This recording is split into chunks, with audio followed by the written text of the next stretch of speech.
بسم اللہ الرحمن الرحیم وَاسْأَلْهُمْ عَنِ الْقَرْيَةِ الَّتِي كَانَتْ حَاضِرَةَ الْبَحْرِ إِذْ يَعْدُونَ فِي السَّبْتِ إِذْ تَأْتِيهِمْ حِيتَانُهُمْ يَوْمَ سَبْتِهِمْ شُرَّعًا وَيَوْمَ لَا يَسْبِتُونَ۔ یہ سورہ اعراف کی 163 نمبر آیت ہے، اور یہ وہ آیت ہے جس کے اندر بنی اسرائیل اس واقعے کے اوپر تفصیلی بیان ہے، جو کہ ایلا بستی کے اندر، جس کے اندر جن کو اصحاب القردہ کہا جاتا ہے، یعنی کہ جن بستی والوں کو بندر یا ان کی شکل سور کی بنا دی گئی تھی، ان کا جو ذکر ہے وہ اس آیت کے اندر ہے۔ اس کے اندر بہت سارے اصول دیے گئے ہیں اور بہت ساری باتوں کے اوپر تنبیہ کی گئی ہے۔ بات اس طریقے سے شروع ہوئی ہے، وَاسْأَلْهُمْ عَنِ الْقَرْيَةِ، اور آپ ان سے سوال کیجئے بستی کے بارے میں، سوال کیجئے ان سے۔ مطلب یہ ہے کہ یہ گویا کہ تحقیق کا حکم ہے۔ یہ واقعہ بنی اسرائیل کے سامنے ایسا ہی ہے جیسا کہ آج کل ہندوستان کے لیے ہندوستانیوں کے سامنے آزادی کا مسئلہ، بالکل ایسے ہی جانتے ہیں چاہے انہوں نے نہ دیکھا ہو۔ تو اسی طریقے سے بنی اسرائیل کے اندر یہ واقعات بالکل اپنے پورے نظم و استدلال کے ساتھ میں ایسے ہی منتقل ہو رہا تھا، ہر ایک بنی اسرائیل اس کو جانتا تھا۔ تو قرآن کریم نے یہاں پر ان سے سوال کیا۔ پچھلی آیتوں سے مناسبت اس کی یہ ہے کیونکہ اس سورہ کا مضمون اور اس سے پہلی سورہ کا مضمون جو تھا، اس کے اندر مخاطب وہ مکہ کے کافر یا مشرکین یا منافقین تھے، اور ساری دنیا کے مشرکین اور منافقین۔ تو ان کے اوپر جو بات چل رہی تھی افہام و تفہیم کی، تنذیر کی، تو وہ اب یہاں پر یہ مکہ کے بھی لوگ اس کو جانتے تھے، سارے لوگ اس کو بالکل اچھی طریقے سے جانتے تھے۔ تو اللہ رب العزت نے کہا کہ یہ تو بات یہ تھی جو کہ بات کتاب کی تھی، کلام کی بات تھی، اب تم واقعے سے سمجھو کہ تمہارے سامنے ایک واقعہ پڑا ہوا ہے زندہ، اور تم اس کو جانتے ہو، اس کے نتائج بھی تم جانتے ہو اور اس کی وجوہات بھی تم جانتے ہو کہ کیسے ان کے ساتھ میں سارے معاملات ہوئے۔ افہام و تفہیم کی بات ہے کہ ان لوگوں نے بھی ایک اللہ تعالیٰ کے حکم کی نافرمانی کی کہ جس کی وجہ سے ان کے اوپر یہ عذاب آیا۔ وہ اپنی بت پرستی کے اوپر قائم تھے، ان کے بتوں کو لے کر کے وہ متحرک تھے، ایکٹیویٹی ساری تھی ان کے اندر، لیکن اس کے باوجود اپنے نبی نے، جو نبی ایک خدا کا اعلان کر رہا تھا، اس کا حکم نہ ماننے کی وجہ سے یہ حالات پیدا ہوئے۔ تو ایسے ہی تمہارے اوپر بھی اس خدا کے نہ ماننے کی وجہ سے حالات پیدا نہ ہو جائیں، اس لیے اس واقعے کو ذہن میں رکھو۔ وَاسْأَلْهُمْ کا جو لفظ آئے گا قرآن کریم کے اندر، اس کے اندر مقصد یہ ہوتا ہے کہ کسی عظیم خبر، کسی عظیم واقعے کی طرف نشاندہی یا اس کی طرف اشارہ کرنا مقصد ہوتا ہے۔ تو آپ ان سے سوال کیجئے، یہ بستی جو تھی یہ اردن کے برابر میں، جو یہ بحر قلزم ہے جس کو دریائے نیل بھی کہا جاتا ہے، وہیں پر تو یہ جو ہے سیدھا دریا سیدھا جا کر کے سمندر میں مل جاتا ہے۔ یہ جو دریا ہے، ایک اس کی چھوٹی سی نالی، مطلب وہ نکل جاتی ہے نہریں، وہ بھی چھوٹی نہیں ہے، وہ بھی کئی کلومیٹر کی ہے، تو وہ نکلتی ہیں بستی میں سے اردن ہوتے ہوئے، اس طریقے سے اردن کے علاقوں میں ہوتے ہیں، تو وہ بھی ایسے آ کر کے سمندر میں جاتے ہیں، ڈائریکٹ سمندر میں جا رہا ہے، ادھر سمندر ادھر سمندر، یہ بیچ والا بہت بڑا دریائی نیل ہے، اس کی بھی تقریباً 15-20 کلومیٹر کی چوڑائی ہے۔ اس کے علاوہ جب یہاں پر آتا ہے تو یہاں سے جو ہے کچھ کیا نام ہے نہریں نکلتی ہیں اس طریقے سے۔ تو یہاں پر بڑے بڑے وہ بنے ہوئے ہیں، بڑی بڑی خلیج ہیں، اور بڑے بڑے وہاں پر دریائیں ہیں۔ تالاب، دریا کا تالاب ہوگا تو وہ بڑا ہوگا، اس کو بولتے ہیں کچھ اردو میں۔ تو وہاں پر کیا تھا، وہاں پر بھی تھوڑا سا پانی بھی ادھر ادھر ہو رہا تھا۔ تو وہاں پر جو بستی تھی، ایلا بستی تھی اس جگہ پر، تو انہوں نے یہاں پر تالاب وغیرہ بنے ہوئے تھے، تو مچھلیاں جو تھی وہ تالاب کے اندر آ جایا کرتی، اور وہاں سے پکڑنا آسان بھی تھا، تو یہ لوگ مچھلیوں کا شکار کیا کرتے تھے۔ یہود کے اندر ایک دن تھا جمعے کا دن، جو ان کو دیا گیا تھا کہ اس دن کی تمہیں عظمت کرنی ہے، لیکن قرآن کریم کے اندر بھی اور تورات کے اندر بھی اس کو پھر صراحت سے بیان کیا ہے کہ انہوں نے اس جمعے کے دن کو بدل کر کے ہفتے کا دن اپنے لیے متعین کر لیا تھا. انہوں نے کہا تھا کہ ہم ہفتے کے دن کی تعظیم کریں گے, تو ان کے اپنے نظریے کے مطابق ان کو ہفتے کا دن دے دیا گیا تھا, اور یہ حکم دے دیا گیا تھا کہ ہفتے کے دن کوئی کام بھی جائز نہیں ہے. سارے دن کچھ بھی کرو, سارے ہفتے کچھ بھی کرو, لیکن یہ جو چھٹا دن ہے اس دن کچھ نہیں کرنا. اس دن سارے دن عبادات کا حکم تھا. حتیٰ کہ اس دن وہ لوگ کاروبار نہیں کر سکتے تھے, کہیں گھومنے نہیں جا سکتے تھے, کوئی فالتو کام نہیں کر سکتے تھے. بس یہ سمجھ لو کہ پورا دن صبح سے لے کر کے شام تک ان کو عبادت کرنی تھی. یہ ان کے اوپر حکم تھا. وَاسْأَلْهُمْ عَنِ الْقَرْيَةِ الَّتِي كَانَتْ حَاضِرَةَ الْبَحْرِ, اور آپ ان سے سوال کیجئے بستی سے, قریہ کے بارے میں. قریہ کا لفظ آتا بستی کے لیے, لیکن قریہ اس کا سیاق و سباق یہ طے کر دیتا ہے کہ یہ قریہ جیسے کہ بستی کے معنی میں آتا ہے, اسی طریقے سے کسی بستی کے ساتھ میں کوئی مشہور معاملہ ہو گیا ہو, کوئی ایک حادثہ یا کوئی واقعہ ہو گیا ہو, تو اس واقعے کی یاد دہانی کے لیے بھی قریہ کا لفظ کہہ دیتے ہیں. جیسے مکے کو قریہ کہا جاتا ہے, ام القریٰ. تو وہاں پر کیوں کہا گیا ہے کہ مکہ کے اندر حضرت نبی اکرم علیہ السلام آئے ہیں, تو وہ سارے معاملات وہاں پر ہوئے ہیں. تو ایسے ہی یہ بستی تھی, تو قریہ کا لفظ بستی کے لیے بھی آتا ہے, اور کسی بستی کے اندر کوئی واقعہ ہو گیا ہو تو اس بستی کے لیے بھی اس طرف اشارہ کرنے کے لیے قریہ کہتے ہی یعنی لوگوں کے کان کھڑے ہو جائیں گے. کوئی ایسی بستی ہے جس کے ساتھ میں کوئی معاملہ ہوا ہے. کانت حاضرۃ البحری, جو کہ سمندر کے حاضرات میں تھی. حاضرات سے مراد یہی ساحل, جو ساحلی علاقہ ہے, یہ وہی ایلا بستی تھی. اذ یعدون فی السبت, جبکہ ان لوگوں نے حد سے تجاوز کیا فی السبت میں. سبت کا مطلب ہفتے کے دن میں, ساتواں دن سبت, ساتویں دن میں یعنی ہفتے کے دن میں. اذ یعدون فی السبت استعطیہم, یعنی اس طور پر کہ ان سے حکم دیا گیا تھا کہ شکار نہ کرنا, لیکن انہوں نے شکار کیا. استعطیہم حیتانہم, جبکہ آتی ان کے پاس میں ان کی مچھلیاں. حیتانہم یوم سبتہم شرعان, ان کے ہفتے کے دن شرعان. شرع اصل میں شرع کا لفظ جو ہے اس کے معنی ہے نیزے, کھڑے ہوئے نیزے.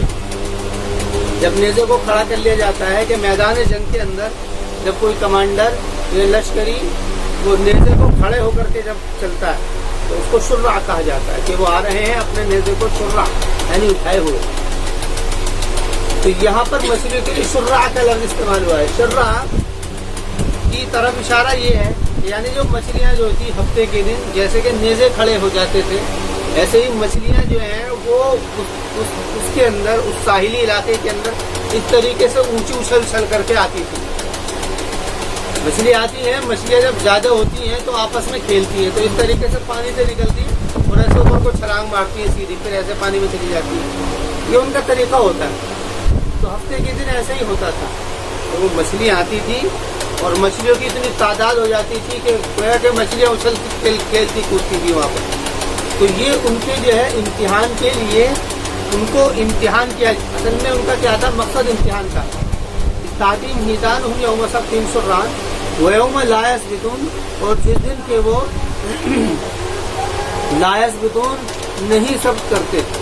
لا تأتیہم کذالک نبلوہم, نہیں آتی تھی ان کے پاس میں, یعنی کہ ان کے پاس میں جو آنے کا مقصد تھا وہ کیا تھا, ان کا امتحان تھا.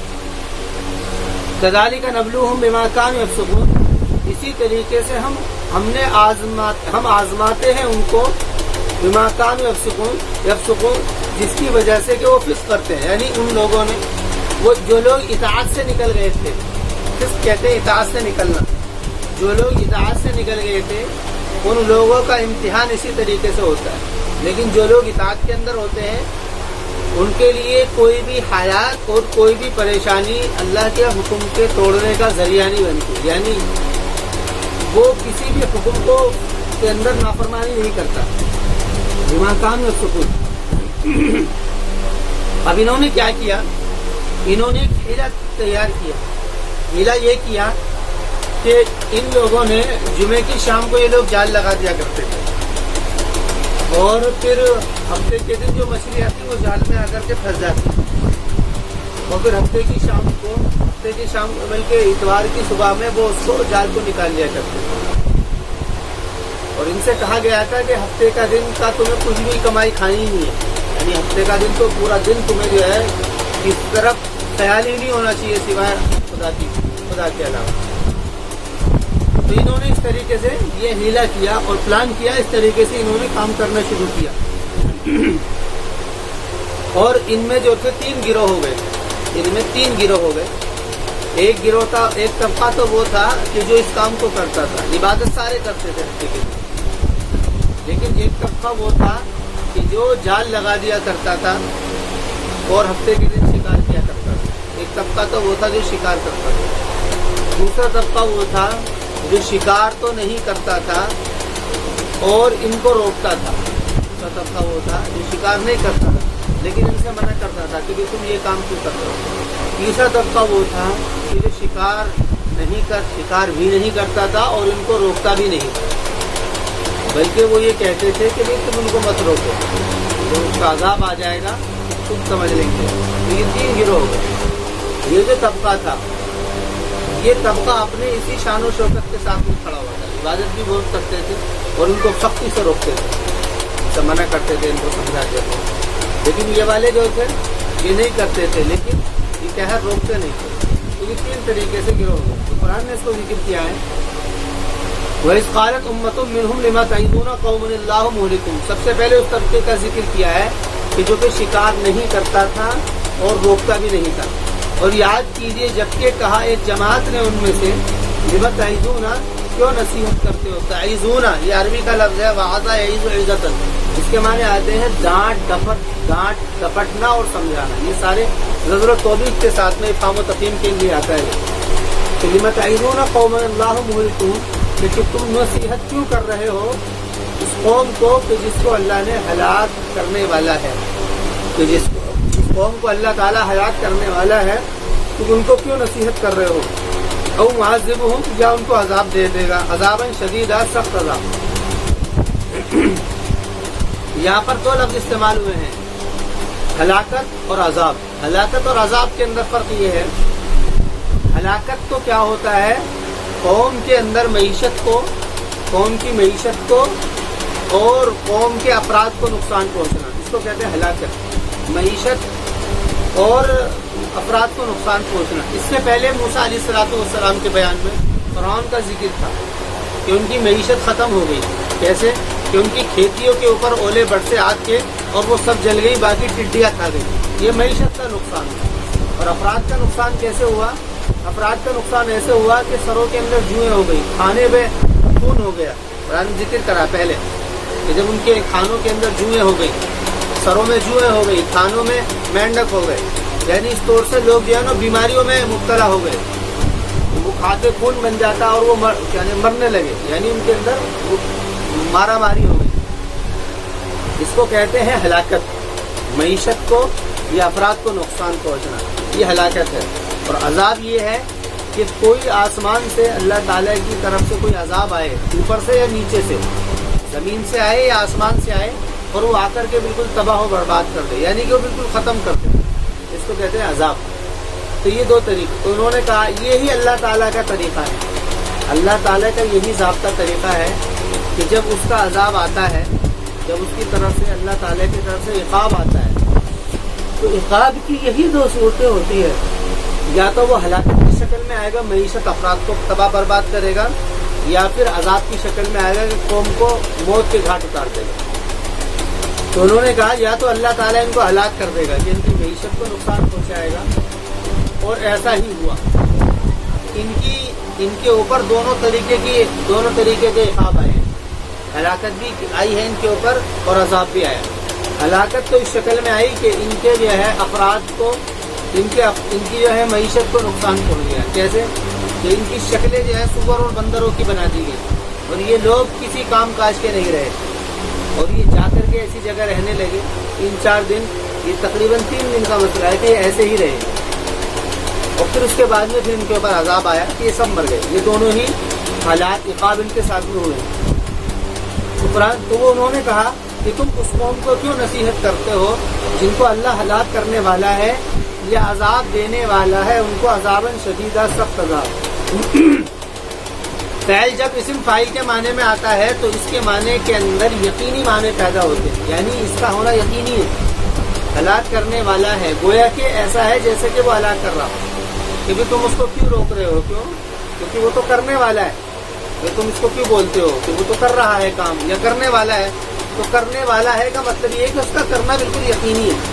تو اسم فاعل کے اندر یقینی معنی ہوتے ہیں کہ قوم اللہ مہلکہم او معذبہم عذابا شدیدا قالوا معذرۃ الی ربکم، تو اس طبقے نے یہاں سے دوسرا طبقہ نکلا، پہلا طبقہ تو وہاں سے نکل گیا تھا، کہاں سے؟ بما کانوا یفسقون سے، جنہوں نے شکار کرنے شروع کر دیے۔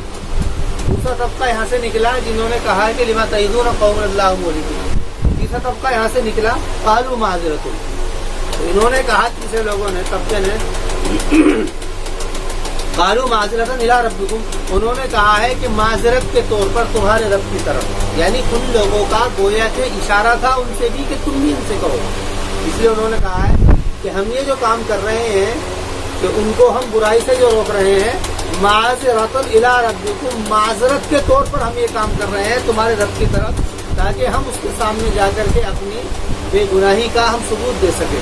قالوا معذرۃ الی ربکم ولعلہم یتقون، اور تاکہ وہ ڈریں۔ لعل کا لفظ جس طریقے سے ترجی کے لیے آتا ہے ایسے ہی تیقن کے معنی میں بھی آتا ہے، اور تاکہ وہ ڈریں، تو مطلب یہ ہے کہ اب یہاں پر یعنی کہ نہیں عن المنکر، نہیں عن المنکر کی حد کو بیان کیا ہے۔ بعض لوگوں کا خیال یہ ہے کہ دعوت کے اندر امر بالمعروف ہی کیا جائے گا، نہیں عن المنکر نہیں کہا جائے گا، یہ بڑی سخت غلطی ہے جس کو سمجھنے کی ضرورت ہے، کیونکہ اس قوم کے اوپر جو عذاب آیا ہے، اس قوم کے اوپر جو عذاب آیا ہے، ان کے اوپر تو عذاب اس وجہ سے آیا کہ وہ تو فسق کرتے تھے، اور جو نہیں روکتے تھے ان کے اوپر جو عذاب آیا تھا وہ نہیں عن المنکر کو نہ کرنے کی وجہ سے آیا تھا۔ انہوں نے تو نہیں عن المنکر کی حد کیا ہے؟ 1 دن 2 دن 4 دن 5 دن 10 دن، تو اس کی حد کا تعین نہیں ہے، اس کا حد کا تعین قرآن کریم نے یہ کیا ہے کہ پوری زندگی جب تک جان میں جان ہے اس وقت تک کہتے رہنا ہے، روکتے رہنا ہے، اپنی طاقت کے مطابق اس کام کو کرتے رہنا ہے، نہیں عن المنکر، تو یہ برابر روکتے رہے، 1-2 دن نہیں روکا، بلکہ انہوں نے جب تک ان کے اوپر عذاب نہیں آیا برابر روکتے رہے۔ قالوا معذرۃ الی ربکم ولعلہم یتقون، اور تاکہ وہ ڈرے۔ اچھا، یہی ایک ایسا ذریعہ ہے دعوت کا کہ امر بالمعروف کی شکل میں ہو یا نہیں عن المنکر کی شکل میں ہو، یہی ایک ایسا ذریعہ ہے کہ جو کہ ہدایت کا ذریعہ بن سکتا ہے۔ اچھا، ہدایت کا ضابطہ اور قانون اللہ رب العزت نے دعوت ہی کو متعین کیا، اس کے علاوہ اور کوئی ذریعہ نہیں ہے جو کہ ہدایت کا کسی کا ذریعہ ہو سکتا ہو، یا کسی کے اوپر بات پہنچانے کا کوئی طریقہ ہو سکتا ہو، اس کے علاوہ اور کوئی طریقہ نہیں ہے۔ قالوا معذرۃ الی ربکم ولعلہم یتقون، اور تاکہ وہ ڈریں، بچیں، یعنی کہ اپنے اس عمل سے بچ جائیں، رک جائیں۔ فلما نسوا ما ذکروا به انجینا الذین ینہون عن السوء واخذنا الذین ظلموا بعذاب بئیس بما کانوا یفسقون۔ فلما نسوا، اور پھر جب وہ بھول گئے، نسا یعنی بھولنا، بھولنے سے مراد یہ ہے کہ وہ ان ساری باتوں کو بھول گئے کہ جن باتوں کو ان کا حکم دیا گیا تھا اور جن باتوں سے ان کو روکا جا رہا تھا، وہ سب ساری کی ساری باتیں بھول گئے، اور کسی کی نصیحت ان کے لیے کارگر نہیں بنی۔ فلما نسوا ما ذکروا به، اور پھر جب وہ بھول گئے ما ذکروا به، جو ان کو یاد دلایا جا رہا تھا اس بات کا کہ تم اللہ کی مخالفت مت کرو، ما ذکروا به انجینا الذین ینہون عن السوء، تو ہم نے نجات دے دی ان لوگوں کو جو کہ روکتے تھے عن السوء، برائی سے۔ تو یہاں پر قرآن کریم نے ینہون عن السوء کا لفظ کہا ہے، یعنی کہ یہ اس طرف اشارہ ہے کہ نہیں عن المنکر کی ذمہ داریاں کتنی بڑی ہیں، نہیں عن المنکر کی ذمہ داریاں کتنی بڑی ہیں، اور یہ ذمہ داری کوئی بنی اسرائیل کے لیے خاص نہیں تھی، بلکہ یہ ذمہ داری ہر ایک قوم کے ہر ایک طبقے کے لیے خاص ہے، اور اس امت کو تو خصوصیت ہے اس کام کے اندر، تو یہ ہر ایک کی ذمہ داری ہے۔ کوئی بھی اپنے آگے اگر کوئی ایسا کام دیکھے تو اس کو چاہیے کہ وہ نہیں عن المنکر کرے، اپنی وساطت کے مطابق، جو اس کی وسعت ہو، جتنا بھی اس سے ہو سکتا ہے وہ کرے۔ گھر کے اندر کوئی کام کر رہا ہے تو گھر کے اندر روکے، کوئی پاس کی کوئی پاس کا آدمی ہے یا جیسا بھی ہو سکتا ہے، اس کو چاہیے، اس کی ذمہ داری ہے کہ اس کو روکے. اور یہ ذمہ داری جس طریقے سے مردوں کی ہے اسی طریقے سے ذمہ داری عورتوں کی بھی ہے. کسی کے سامنے اگر برائی ہو رہی ہو تو اس کی ذمہ داری یہ ہے کہ وہ اس کو روکے. وَيَنْهُونَ، اس لیے لفظ استعمال کیا ہے يَنْهُونَ عَنِ السُّوءِ وَأَخَذْنَا الَّذِينَ ظَلَمُوا بِعَذَابٍ بَئِيسٍ بِمَا كَانُوا يَفْسُقُونَ. اور ہم نے پکڑ لیا ان لوگوں کو کہ جنہوں نے ظلم کیا، بِعَذَابٍ بَئِيسٍ بِمَا كَانُوا يَفْسُقُونَ، اس عذاب کے ذریعے بِعَذَابٍ بَئِيسٍ، بئیس کہتے ہیں بیسن. یہ بیسن کا بیسن سے ہے، صفت مشبہ کا صیغہ ہے فاعل کے وزن پر. بیسن کے معنی برا، بیسا لفظ آتا ہے. تو بئیس یہ صفت مشبہ کے اندر اس کو ڈال جائے. صفت مشبہ کی خاصیت یہ ہے کہ صفت مشبہ کے اندر صفتی معنی دائمی طور پر ہوتے ہیں. مطلب یہ ہے کہ جو عذاب ان کے اوپر آیا تھا یہ عذاب ایک دو دن نہیں رہا بلکہ مستقل ان کے اوپر رہا. یہ مستقل ان کے اوپر رہا کہ جس سے ان کی معیشت ختم ہو گئی، ان کے افراد تباہ ہو گئے، اور پھر ان کے اوپر عذاب آیا، خواب اس طور پر آیا کہ ان کی اقوام ہلاک ہو گئی جتنے بھی تھے یہ لوگ. یہ وہی لوگ تھے کہ جو کہ ان میں دو طبقے گئے. ایک طبقہ تو وہ گیا کہ جو کہ برائی سے نہیں روکتا تھا، وہ تو گیا ہی، جو کہ شکار کرتا تھا وہ طبقہ بھی عذاب کے اندر آ گیا. یہ تین طبقے کیے گئے. یہ تو بچ گیا جو روکنے والا تھا، یہ تو بچ گیا. باقی یہ والا جو شکار کرتا تھا اور یہ والا جو کہ شکار تو نہیں کرتا تھا لیکن روکتا بھی رہتا، ان دونوں کے اوپر یہ عذاب آیا. سوچنے والی بات ہے، یعنی کہ یہ طبقہ نہیں کر رہا لیکن صرف اس وجہ سے اس کے اوپر عذاب آیا ہے کیونکہ اس نے کیا ہے، ان کو نہیں روکا. اس لیے اللہ رب العزت کا ضابطہ یہ ہے کہ اللہ کے عذاب سے صرف وہی لوگ بچتے ہیں.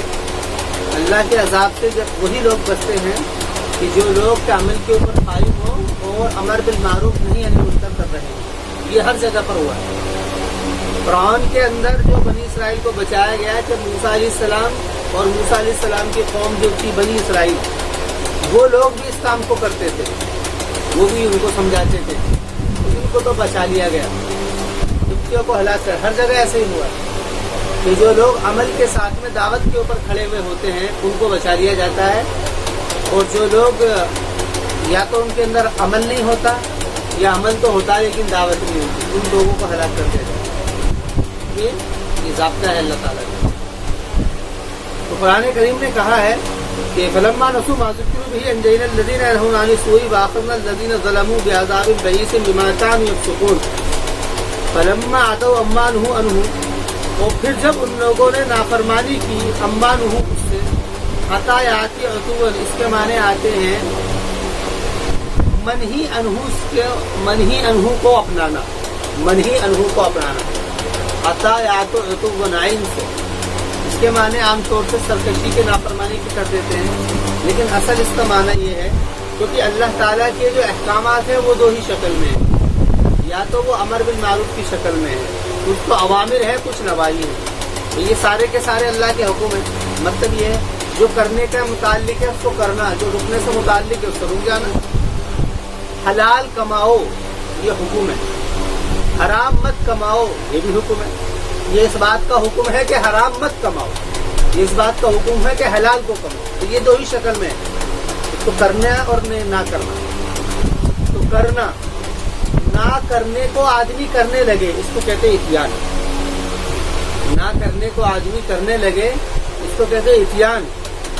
اور کرنے کے کام کو آدمی نہ کرے اس کو کہتے ہیں فسق. سننا کی بات، کرنے کے کام کو آدمی نہ کرے اس کو کہتے ہیں فسق. نہ کرنے کے کام کو آدمی کرنے لگے اس کو کہتے ہیں اتیان. تو یہ وہی بات ہے.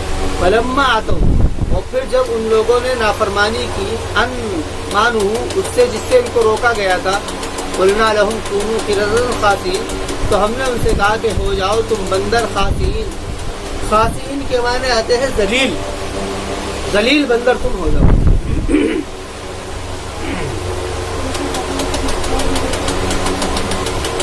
یعنی کہ یہ جو آیا ان کے اوپر عقاب پہلی صورت میں، یہ آیا ان کے اوپر ہلاکت کی شکل میں، یعنی کہ ان کی معیشت کو اور ان کے افراد کے اوپر ان کے افراد کے اوپر رد پڑی. معیشت ان کی، کیونکہ انہوں نے معیشت کے لیے ہی سارے کام کیے تھے. معیشت کہتے ہیں کاروبار، بزنس. اس کی بنیاد پر ہی انہوں نے اللہ کی نافرمانی کی. ان کا مقصد تو صرف اتنا تھا کہ تاکہ ہم مچھلی پکڑ لیں گے اور کیا نام ہے ہم بیچیں گے, کھائیں گے, پئیں گے. لیکن چونکہ وہ اللہ کا حکم تھا کہ اس دن کچھ نہیں کرنا, باقی دن کچھ بھی کرو, تو وہ کاروبار ہی معیشت وہ گیا. اس کے علاوہ افراد ہلاک ہو گئے. کیسے کہ جو ہے نا سور سے جو ہے ان کی بالکل ایک دم مست ہو گئی اور معاملہ بالکل ایسے بن گیا. دونوں کے خاصین. تو یہ اس طریقے سے ان کے اوپر عذاب کی تفصیل کی جو ہوئی ہے. اصحاب الصف اس کو کہا جاتا ہے. اس آیات سے ہر اس کو ہدایت دینی چاہیے, ہر ایک قوم کو ہدایت دینی چاہیے, اور خصوصاً ان قوم کو ہدایت دینی چاہیے کہ جو کہ نہیں انل منکر نہیں کرتے ہیں. کہتے ہیں کہ بھائی جو کر رہا ہے وہ بھگتے گا. یہ جو سوال ہے, یہ جو اس طریقے کا جو کلام ہے, یہ بڑا ہی مسئلہ خیز ہے. ذمہ داری ہے ہر کسی کی, ہر ایک کی ذمہ داری ہے کہ وہ اس کام کو کرے, دعوت کا کام وہ کرے, امر بالمعروف کرے, نہیں انل منکر کرے. لوگوں کے مسلمان ہیں تو ان کے ایمان و اخلاق کی فکر کرے, اور اگر غیر مسلم ہے تو ان کے اسلام کی فکر کرے. کم از کم سب سے کم درجے کی بات یہ ہے کہ اپنے دائرے اختیار میں جتنے لوگ متعلق ہیں ان تک کم از کم تعارف کرائے, ایمان کا, اسلام کا تعارف کرائے. اور سب سے بہترین طریقہ تعارف کرانے کا یہ ہے کہ قرآن کریم ایک کتاب ہے اس کو دیں. یہ کرنا چاہیے. جو متعلقین ہیں وہ دوست بھی ہو سکتے ہیں, ملنے جلنے والے بھی ہو سکتے ہیں, تو کم از کم ان لوگوں کو قرآن دے دیا جائے تاکہ وہ خود سمجھ لیں, اپنا تھوڑا سا اپنی زبان سے بات کر کے ان تک قرآن پہنچا دیا جائے. اور جو مسلمان ہیں ان کے اندر اصلاح کا کام کیا جائے, تو کوشش کی جائے, اپنے گھر سے شروع کی جائے, اپنے گھر کے اندر, علاقے کے اندر, محلے کے اندر, جہاں تک رسائی ہو سکتی ہو وہاں تک کام کو کرے.